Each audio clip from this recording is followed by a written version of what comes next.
जय माता दी दोस्तों, राधे राधे। आज नवरात्रों का षष्ठम है, यानी कि छठा दिन है। नवरात्रि के प्रत्येक दिन श्री दुर्गा सप्तशती के प्रत्येक अध्याय का पाठ किया जाता है। श्री दुर्गा सप्तशती में कुल 13 अध्याय हैं। श्री दुर्गा सप्तशती का संपूर्ण पाठ या तो एक साथ करना चाहिए, अन्यथा नवरात्रों के पहले 7 दिन प्रत्येक अध्याय का पाठ करना चाहिए। जैसे कि नवरात्रों के पहले दिन श्री दुर्गा सप्तशती के पहले अध्याय का, दूसरे दिन श्री दुर्गा सप्तशती के दूसरे एवं तीसरे अध्याय का और तीसरे नवरात्र पर चौथे अध्याय का पाठ करना चाहिए। इस तरह नवरात्रि के चौथे दिन 5वें, 6ठे, 7वें और 8वें अध्याय और नवरात्रि के 5वें दिन 9वें और 10वें अध्याय का पाठ किया जाता है। नवरात्रि के 6ठे दिन श्री दुर्गा सप्तशती के 11वें अध्याय का पाठ किया जाता है। दुर्गा सप्तशती के अलग अलग अध्यायों का अपना अपना महत्व होता है। जैसे कि 11वें अध्याय व्यापार व सुख संपत्ति की प्राप्ति के लिए। कारोबार में हानि हो रही हो, पैसा नहीं रुकता या बेकार के कामों में नष्ट हो जाता है तो इसका पाठ करें। भक्तों, आज नवरात्रि का छठा दिन दुर्गा सप्तशती के 11वें अध्याय का श्रवण करने से पहले हमेशा की तरह जय माता दी लिखकर कमेंट अवश्य करें और यदि वीडियो अच्छी लगे तो लाइक करना ना भूलें। यदि आपने हमारे चैनल को अभी तक सब्सक्राइब नहीं किया है तो अभी सब्सक्राइब कर दें।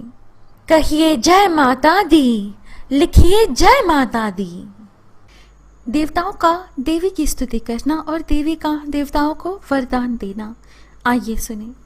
दैत्य के मारे जाने पर इंद्रादि देवता अग्नि को आगे करके कात्यायनी देवी की स्तुति करने लगे। उस समय अभीष्ट की प्राप्ति के कारण उनके मुख खिले हुए थे। देवताओं ने कहा, हे शरणागतों के दुख दूर करने वाली देवी, तुम प्रसन्न हो। हे संपूर्ण जगत की माता, तुम प्रसन्न हो। विंध्येश्वरी, तुम विश्व की रक्षा करो, क्योंकि तुम इस चर और अचर की ईश्वरी हो। हे देवी, संपूर्ण जगत की आधार रूप हो, क्योंकि तुम पृथ्वी रूप में भी स्थित हो और अत्यंत पराक्रम वाली देवी हो। तुम विष्णु की शक्ति हो और विश्व की बीज परम माया हो और तुमने ही इस संपूर्ण जगत को मोहित कर रखा है।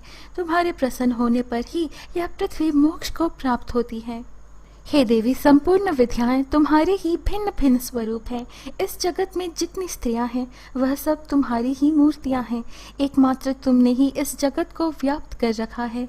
तुम्हारी स्तुति किस प्रकार हो सकती है, क्योंकि तुम परम बुद्धि रूप हो और संपूर्ण प्राणी रूप स्वर्ग और मुक्ति देने वाली हो। अतः इसी रूप में तुम्हारी स्तुति की गई है। तुम्हारी स्तुति के लिए इससे बढ़कर और क्या युक्तियां हो सकती हैं। संपूर्ण जनों के हृदय में बुद्धि रूप होकर निवास करने वाली, स्वर्ग तथा मोक्ष प्रदान करने वाली हे नारायणी देवी, तुमको नमस्कार है। काला काष्ठा आदि रूप से अवस्थाओं को परिवर्तन की ओर ले जाने वाली तथा प्राणियों का अंत करने वाली नारायणी, तुमको नमस्कार है। हे नारायणी, संपूर्ण मंगलों के मंगल रूप वाली, हे शिवे, हे संपूर्ण प्रयोजनों को सिद्ध करने वाली, हे शरणागत वत्सला, 3 नेत्रों वाली गौरी, तुमको नमस्कार है। सृष्टि स्थिति तथा संहारव की शक्तिभूता सनातनी देवी, गुणों का आधार तथा सर्व सुखमयी नारायणी, तुमको नमस्कार है।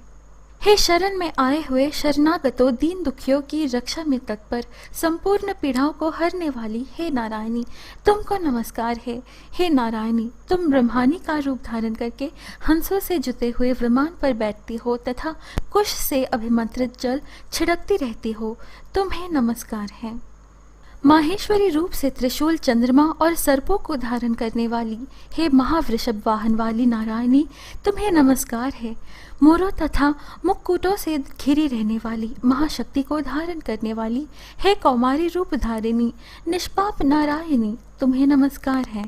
हे शंख, चक्र, गद, फर, श्रांग, धनुष रूप आयुधों को धारण करने वाली वैष्णवी शक्ति रूपा नारायणी, तुम हम पर प्रसन्न हो, तुम्हें नमस्कार है। हे दांतों पर पृथ्वी धारण करने वाली वाराह रूपिणी कल्याणमयी नारायणी, तुम्हें नमस्कार है। हे उग्र नरसिंह रूप से दैत्यों को मारने वाली, त्रिभुवन की रक्षा में संलग्न रहने वाली नारायणी, तुम्हें नमस्कार है। हे मस्तक पर किरीट और हाथ में महावज्र धारण करने वाली, सहस्त्र नेत्रों के कारण उज्ज्वल, वृत्रासुर के प्राण हरने वाली ऐन्द्री शक्ति, हे नारायणी तुम्हें नमस्कार है। हे शिवदूती स्वरूप से दैत्यों के महामत को नष्ट करने वाली, हे घोर रूप वाली, हे महाशब्द वाली, हे नारायणी तुम्हें नमस्कार है। दाढ़ों के कारण विकराल मुख वाली, मुंडमाला से विभूषित मुंडमर्दिनी चामुंडा रूपी नारायणी तुम्हें नमस्कार है। हे लक्ष्मी लज्जा महाविद्या, श्रद्धा पुष्टि स्वधा ध्रुवा महारात्रि तथा महाविद्या रूपा नारायणी तुमको नमस्कार है। हे मेधा सरस्वती सर्वोत्कृष्ट ऐश्वर्य रूपिणी पार्वती महाकाली नियंता तथा ईश्वरा रूपिणी नारायणी तुम्हें नमस्कार है। हे सर्व स्वरूप सर्वेश्वरी सर्वशक्ति युक्त देवी हमारी भय से रक्षा करो तुम्हें नमस्कार है। हे कात्यायनी तीनों नेत्रों से भूषित यह तेरा सौम्य मुख सब तरह के डरों से हमारी रक्षा करे तुम्हें नमस्कार है। हे भद्रकाली ज्वालाओं के समान भयंकर अति उग्र एवं संपूर्ण असुरों को नष्ट करने वाला तुम्हारा त्रिशूल हमें भयों से बचावे तुमको नमस्कार है। हे देवी जो अपने शब्द से इस जगत को पूरित करके दैत्यों के तेज को नष्ट करता है, वह आपका घंटा इस प्रकार हमारी रक्षा करे जैसे कि माता अपने पुत्रों की रक्षा करती है। हे चंडिके असुरों के रक्त और चर्बी से चर्चित जो आपकी तलवार है वह हमारा मंगल करे हम तुमको नमस्कार करते हैं। हे देवी तुम जब प्रसन्न होती हो तो संपूर्ण रोगों को नष्ट कर देती हो और जब रुष्ट हो जाती हो तो संपूर्ण वांछित कामनाओं को नष्ट कर देती हो और जो मनुष्य तुम्हारी शरण में जाते हैं उन पर कभी विपत्ति नहीं आती बल्कि तुम्हारी शरण में गए हुए मनुष्य दूसरों को आश्रय देने योग्य हो जाते हैं। अनेक रूपों से बहुत प्रकार की मूर्तियों को धारण करके इन धर्मद्रोही असुरों का तुमने संहार किया है, वह तुम्हारे सिवा और कौन कर सकता था। चतुर्दश विद्याएं षट शास्त्र और चारों वेद तुम्हारी ही प्रकाश से प्रकाशित हैं, उनमें तुम्हारा ही वर्णन है और जहाँ राक्षस विषैले सर्प शत्रुघ्न है वहाँ और समुद्र के बीच में भी तुम साथ रहकर इस विश्व की रक्षा करती हो। हे विश्वेश्वरी तुम विश्व का पालन करने वाली विश्व रूपा हो, इसलिए संपूर्ण जगत को धारण करती हो, इसलिए ब्रह्मा विष्णु महेश की भी वंदनीय हो। जो भक्ति पूर्वक तुमको नमस्कार करते हैं वह विश्व को आश्रय देने वाले बन जाते हैं। हे देवी तुम प्रसन्न हो और असुरों को मारकर जिस प्रकार हमारी रक्षा की है ऐसे ही हमारे शत्रुओं से सदा हमारी रक्षा करती रहो। संपूर्ण जगत के पाप नष्ट कर दो और पापों तथा उनके फल स्वरूप होने वाली महामारी आदि बड़े बड़े उपद्रवों को शीघ्र ही दूर कर दो। विश्व की पीड़ा को हरने वाली देवी शरण में पड़े हुओं पर प्रसन्न हो। त्रिलोक निवासियों की पूजनीय परमेश्वरी हम लोगों को वरदान दो। देवी ने कहा, हे देवताओं मैं तुमको वर देने को तैयार हूँ, आपकी जैसी इच्छा हो वैसा वर मांग लो मैं तुमको दूंगी। देवताओं ने कहा, हे सर्वेश्वरी त्रिलोकी के निवासियों की समस्त पीड़ाओं को तुम इस प्रकार हरती रहो और हमारे शत्रुओं को इसी प्रकार नष्ट करती रहो। देवी ने कहा, वैवस्वत मनवंतर के 28वें युग में 2 और महाअसुर शुंभ और निशुंभ उत्पन्न होंगे। उस समय मैं नंदगोप के घर से यशोदा के गर्भ से उत्पन्न होकर विंध्याचल पर्वत पर शुंभ और निशुंभ का संहार करूंगी। फिर अत्यंतर भयंकर रूप से पृथ्वी पर अवतीर्ण होकर मैं वै प्रचित्ति नामक दानवों का नाश करूंगी। उन भयंकर महाअसुरों को भक्षण करते समय मेरे दांत अनार पुष्प के समान लाल होंगे। इसके पश्चात स्वर्ग में देवता और पृथ्वी पर मनुष्य मेरी स्तुति करते हुए मुझे रक्त दंतिका कहेंगे। फिर जब 100 वर्ष तक वर्षा न होगी तो मैं ऋषियों की स्तुति करने पर आयोनिज नाम से प्रकट होंगी और अपने 100 नेत्रों से ऋषियों की ओर देखूंगी।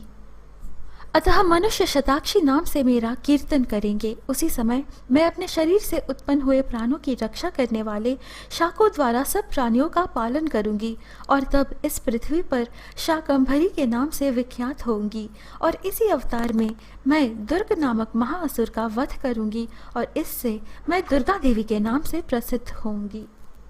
इसके पश्चात जब मैं भयानक रूप धारण करके हिमालय निवासी ऋषियों महर्षियों की रक्षा करूंगी तब भीमा देवी के नाम से मेरी ख्याति होगी और जब फिर अरुण नामक असुर तीनों लोगों को पीड़ित करेगा। तब मैं असंख्य भ्रमरों का रूप धारण करके उस महादैत्य का वध करूंगी। तब स्वर्ग में देवता और मृत्युलोक में मनुष्य मेरी स्तुति करते हुए मुझे भ्रामरी नाम से पुकारेंगे।